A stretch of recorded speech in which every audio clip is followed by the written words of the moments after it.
Township Entrepreneurs Stories is a web series brought to you proudly by Township Entrepreneurs Alliance, popularly known as T, where we profile and share township entrepreneur stories. These are entrepreneurs that have started, ran, and are growing their business. Enjoy. Hi, my name is Constance Kubheka. I'm from Mamelodi.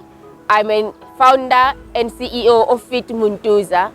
So I started my business because I wanted people to become fit the fun way. So I started hiking because I wanted people to start being active but in a fun way. So we do our hikings like almost everywhere, and then we encourage everyone to come and hike. Okay, at MUNTUZA we offer services as hiking, camping. We also have the clothing range which provides hoodies, t-shirts and caps. And then we also have an offering where we teach kids exercises, which is a MUNTUZA daycare services. We give fitness classes to kids based in the township. You can get us Facebook, it's MUNTUZA. On Instagram, it's fit_MUNTUZA. My name is Constance and I am a township entrepreneur.